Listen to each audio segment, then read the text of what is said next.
ஒருவேளை ஜெயிலில் போடலாம், ஒருவேளை திரும்பியும் வரலாம், இந்த நாட்டை விட்டே போகலாம். கொஞ்சம் இரு, நான் வாழ்ந்த இந்த வீட்டுல கடைசியா ஒரு தடவை உட்காந்துட்டு வந்துடுறேன்.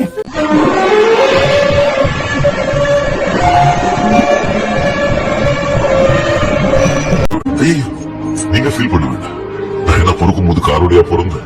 கையிலையும் ஃபிங்கர்லாம் எடுத்து இதெல்லாம் விசாரிச்சுட்டு அப்படி தூக்கி ஜெயிலில் போட்டான். அப்புறம் 3 நாள் 2 நாள் உள்ளுக்க, சரியா 2 நாள் உள்ளுக்க. நான் மட்டும் இல்லை, அதே மாதிரி நிறைய பேர் இருக்கிறான்.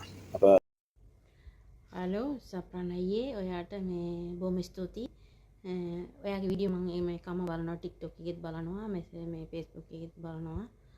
මේ ඔයාගේ වීඩියෝ ඔක්කොම බලලා අපේ මැඩම්ට පෙන්නලා මම බෝනස් ඉල්ලුවා.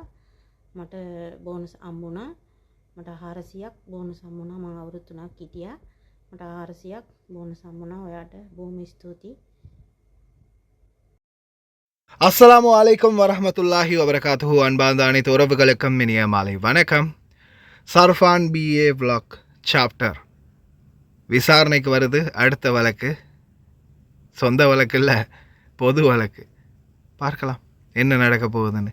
அடுத்ததா டிரைவிங் லைசன்ஸ் எடுக்காததால், பாபா சொன்னதை கேட்டதால் ஜெயில் தண்டனை ஒரு டிரைவருக்கு. அது என்ன நடந்தது அப்படின்றத தெளிவாக சொல்கிறேன். அவருடைய வாய்ஸ் கட்டே இருக்குது. அதை பார்க்குறதுக்கு முன்னாடி, என்னடா இது ஃப்ளைட்டில் எல்லாம் ஏறுற போறியா அப்படின்னு கேட்டிங்கன்னா, இல்லை, இது AI வீடியோ தான். ஆனால் நிலைமை எப்படி மாறும் அப்படின்றது அல்லாஹு ஆலம், சொல்ல தெரியாது. காரணம் உங்களுக்கே தெரியும். நாம் ஏதோ கஞ்சா விற்றோ, சாராயம் குடித்தோ, அல்லது ஏதாவது போதைப்பொருள் விற்றோ, அல்லது வேறு ஏதாவது அடிதடி வழக்கோ, இல்லை வேறு ஏதாவது குற்றத்திலேயோ நம்மளுக்கு வழக்கு வரலை. குவைத்தில் நம்மளுக்கு கேஸ் வந்ததுக்கு காரணமே நம்ம போனஸ் சம்மந்தமாக ஆரம்பத்தில் பேசினதால். அதுலேயும் சில குவைட்டிகளுக்கு பார்த்திங்கன்னா 1000 தினாருக்கும் மேலே அதிகமான போனஸ் கொடுக்க வேண்டிய சூழல் ஏற்பட்டுச்சு. எல்லாத்துக்கும் காரணம் இவன் தாண்டா அப்படின்னு சொல்லி என் மேலே இருக்கிற கோபத்தை அவங்க காட்டினாங்க. அதற்கு அவங்க போட்ட வழக்கு என்னென்னு பார்த்திங்கன்னா, நான் பொய்யான தகவல்களை சொல்கிறேன், செய்திகள் குவைத்தில் பதட்டமான செய்திகளை போடுறேன், அதே மாதிரி தொழிலாளர்களுடைய மனநிலைமையை குழப்புறேன், குவைத் நாட்டு குடிமக்களுக்கு எதிராக செயல்படுறேன் அப்படின்னு சொல்லி தான் எனக்கு கேஸ் போட்டது. 11 கேஸில் பார்த்திங்கன்னா 2 குவைத்திகள் குடியுரிமை இழந்ததால் அவங்களுடைய கேஸ் நிற்கலை, அது கேன்சல் ஆகிடுச்சு. 9 கேஸ். அதில் இருக்கிற எல்லா கேஸுக்குமே காரணம் இதுதான். ඔයාට බොහොම ස්තුතියි. මම ඔයාගේ වීඩියෝ මේකම බලලා තමයි ගත්තේ. මම හෙට අනිදා යනවා. මම ඊට පස්සේ මට ඊයේ හම්බුණා බෝනස් මේ 400ක්, ඩිනර් 400ක් දුන්නා. එයා කිව්වා මේ මාසයක් වෙඩිපුර ඉන්නේ කියලා. මං හිටියා. ඒකටත් වෙනම තෑග්ගක් දෙන්නම් දුව යනකොට. ඔයාට බොහොම ස්තුතියි. ඔයාගේ කට්ටිය සමහර කියනවා බෝනස් දෙන්නේ නැහැ කියලා. ඒ වුණාට මං ඉල්ලුවාම අපේ මැඩම් දුන්නා මට බෝනස් 400ක් දුන්නා මට. எது எப்படியோ சந்தோஷம். ஒருத்தரை பலி கொடுத்து 100 பேரை காப்பாற்றலாம் அப்படின்ற இடத்துல அந்த ஒருத்தராக நான் இருக்கும்போது எப்போவுமே நான் சந்தோஷப்படுவேன். அதே மாதிரி எனக்கு கேஸ் வந்தாலும் சரி, ஜெயில் வந்தாலும் சரி, ஏன் தூக்கு தண்டனை வந்தாலும் சரி, மக்கள் போனஸ் எடுக்கிறாங்களா, அதற்கான போராட்டத்தின் வெற்றி ஒரு சிலருக்கு கிடைக்காட்டியும் பலருக்கு கிடைக்குது அப்படின்றதில் ஒரு சந்தோஷம். வண்டியை கேரேஜில் கொண்டு போய் விட்டால் வண்டியோடைய சோகம் இன்னொரு பக்கம். கடைசியில் இரவு நேரத்தில் டிரைவர்களுடைய வாழ்க்கை இதுதான். பாருங்கள், இந்த வண்டி கேரேஜில் கூப்பிட்டு இப்போ எடுத்துகிட்டு வந்தோம். நைட்டு 12 மணி ஆகிரும் வாரத்துக்கு. வந்ததுக்கப்புறமா நைட்டு ஃபுல்லாக உட்காந்து நியூஸ் ரெடி பண்ணணும், மெசேஜ் போடுறவங்களுடைய மெசேஜை பார்த்து அதுக்கு ரிப்ளை பண்ணணும், கமெண்ட் செக் பண்ணணும்.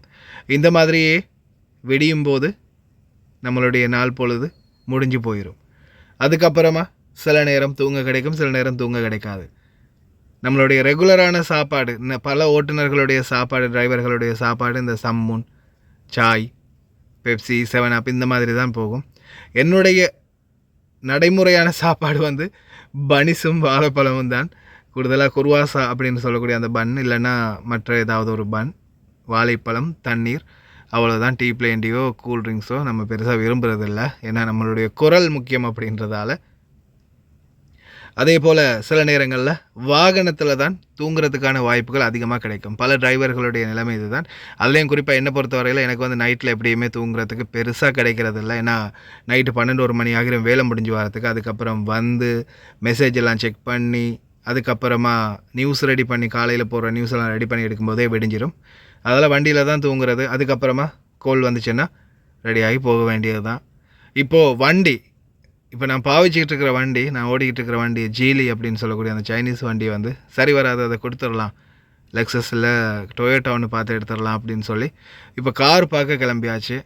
ஆனாலும் எனக்கு உண்மையிலே இந்த லெக்ஸஸ், டொயோட்டா, மற்ற எந்த வண்டியாக இருந்தாலும் இந்த சைனாக்காரண்ட வண்டியில் இருக்கக்கூடிய ஸ்பெஷாலிட்டி உண்மையிலேயே வேறு லெவல், பக்கா ஸ்பெஷாலிட்டி இருக்குது. உண்மையிலேயே பல டிரைவர்களுக்கு இதில் இருக்கக்கூடிய சிஸ்டம் பிடிக்கும் அப்படின்னு நினைக்கிறேன். இதை கொஞ்சம் பாருங்கள். முதலாவதாக இந்த காருடைய சிஸ்டம், இதில் வந்து டயருடைய டெம்பரேச்சர் டீட்டெயில்ஸ் காட்டும். நவபா का है नहीं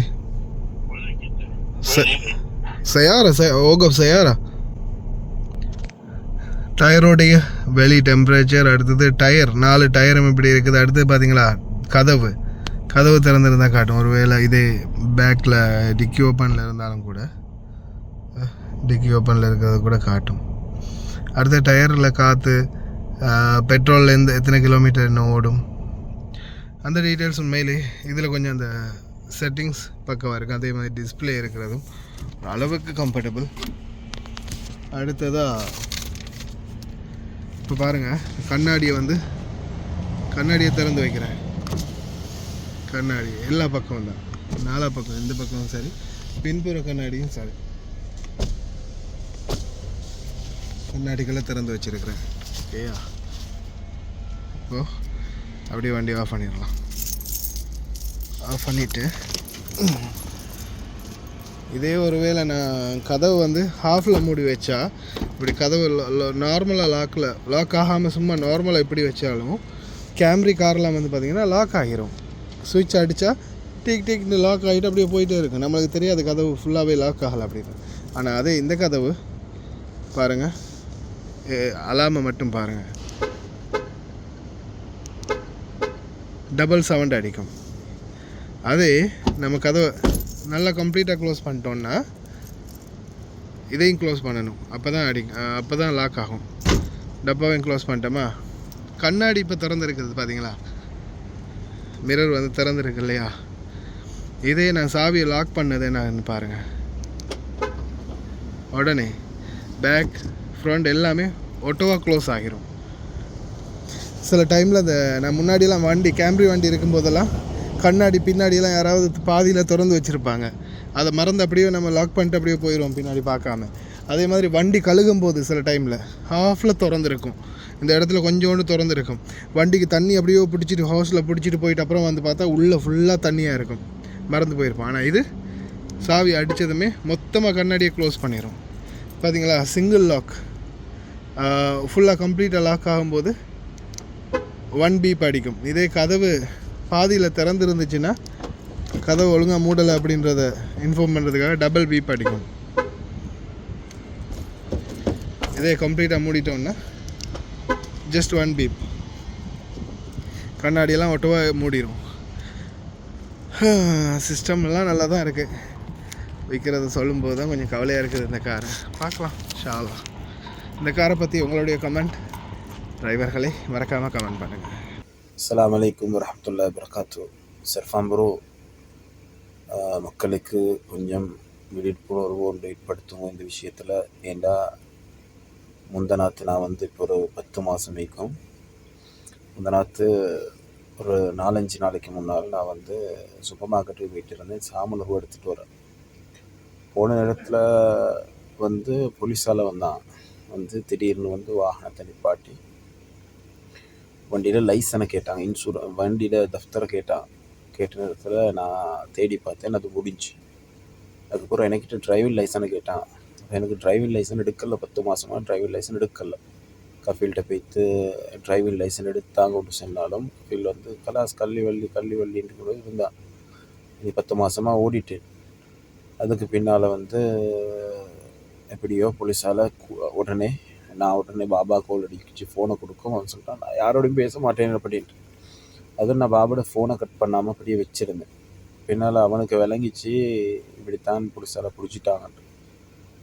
அதுக்கப்புறம் ப்ரோ போலீஸால் பிடிச்சிட்டான்னு தெரிஞ்சதோடு அவன் அங்கனைக்கு வந்தான். கஃபீல் வந்து போலீஸ்காரனோட பேசணும்னு சொன்னான். ஒன்றும் செய்யலாம், கானூன் ஒன்றும் செய்யலாம், சட்டம் இப்படி தானு கூட்டிகிட்டு போனான்.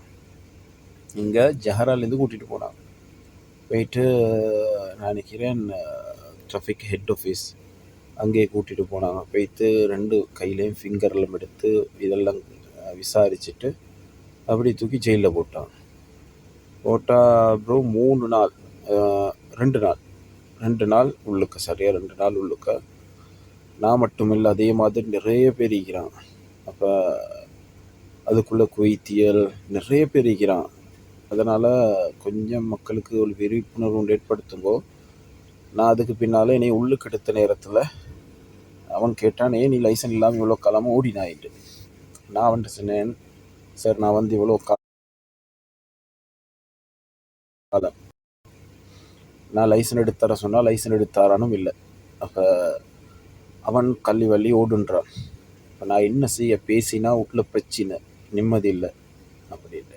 அப்புறம் அவன் சொன்னான் முதலே ஒரு வார்த்தை, நீ அவன் என்ன தான் உனக்கு பிரச்சனைப்படுத்தினாலும், அவன் என்ன தான் உனக்கு சென்னாலும், உனக்கு தெரியும் நாட்டுடைய சட்டம் உண்ட நாட்டிலையும் சரி எந்த நாட்டிலையும் சரி, லைசன் இல்லாமல் வாகனத்தில் ஏறுறது தடை, அது எந்த நாட்டிலையும் சரி அப்படின்னு விளங்கப்படுத்தினான் எனக்கு.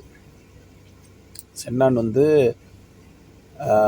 இதுக்கு பின்னால் லைசன் இல்லாமல் ஓடாதே, உனக்கு அப்படி வற்புறுத்துறதா இருந்தாலும் நீ ஓடாதே அப்படின்ட்டு சொல்லி உள்ளுக்கு போட்டான்.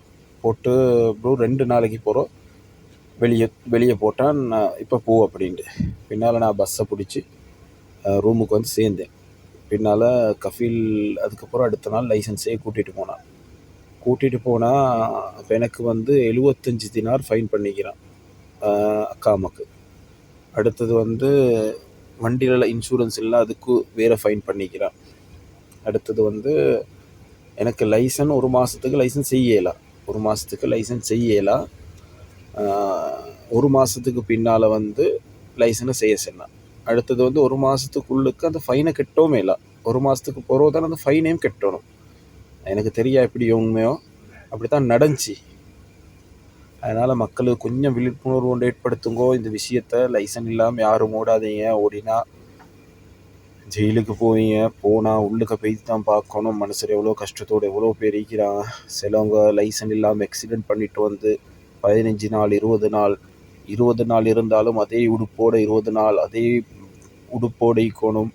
ப்ரஷ் பண்ணலாம், சவுக்கரம் இல்லை, டொய்லெட் ஒரு ஜாதி. நீ அதுக்குள்ளுக்க போய் தீக்கிறத லைசன் இல்லாதவங்க தயவு செஞ்சு தன்னை கஃபீலோட பேசியோ இல்லாட்டி எம்பசி மூலமாகவோ என்னமோ செஞ்சு லைசனை எடுத்துக்கொள்கிற வழியை பார்த்துக்கோங்க. இதை கொஞ்சம் மக்களுக்கு கொஞ்சம் விழிப்புணர்வு ஏற்படுத்துங்க இன்ஷா அல்லாஹ். இதுதான் நிலைமை. பார்த்தீங்களா, ஆதாரப்பூர்வமாக இவ்வளோ காலமாக நான் நிறைய வீடியோக்களில் சொல்லியிருக்கிறேன். ஆனால் இன்றைக்கி ஆதாரபூர்வமாக நிரூபிச்சிருக்குது. லைசன்ஸ் இல்லாமல் வண்டி ஓட்டினா என்ன நிலைமை. பாபா நான் பார்த்துக்கிறேன், நான் எனக்கு வாஸ்தா இருக்குது, வாஸ்தா தூக்கி குப்பையில் போடுன்னு சொல்லுவாங்க அதிகாரிகள். தஃப்தர், டிரைவிங் லைசன்ஸ், இது 2 இல்லாத பட்சத்தில் நிச்சயமாக பிரச்சனை தான். இதுதான் தஃப்தர், நல்லா பார்த்துக்கோங்க. உங்களுடைய வண்டியில் அந்த முன்னாடி கேபினில் சரி, மேலே சன்ரூஃபில் சரி, எங்கேயாவது ஒரு இடத்துல இந்த மாதிரி ஒரு பேப்பர் இருக்கான்னு பாருங்கள். அதில் எக்ஸ்பயர் டேட்டு மறக்காமல் செக் பண்ணிக்கோங்க. அதில் டேட் எப்போ முடியுது அப்படின்றத மறக்காமல் செக் பண்ணிக்கோங்க. அதில் மென்ஷன் பண்ணியிருப்பாங்க எப்போ டேட் முடியுது அப்படின்றது. அதை நீங்கள் நிச்சயமாக செக் பண்ணிக்கோங்க.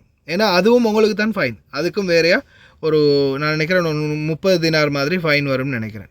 பாருங்கள், அதுவும் இந்த டிரைவர், இந்த சகோதரருக்கு டிரைவிங் லைசன்ஸ் இல்லாததால் இப்போ 1 மாதம் அவரை பேன் பண்ணி வச்சுருக்கிறாங்க. 1 மாதத்துக்கு டிரைவிங் லைசன்ஸ் அப்ளை பண்ண முடியாது, ஃபைன் கட்டவும் முடியாது, எதுவும் பண்ண முடியாது. அந்த 1 மாதம் முடிஞ்ச பிறகு தான் ஃபைனெல்லாம் கட்டி அதுக்கப்புறமா டிரைவிங் லைசன்ஸுக்கு அப்ளை பண்ண முடியும். அதனால் யாருமே டிரைவிங் லைசன்ஸ்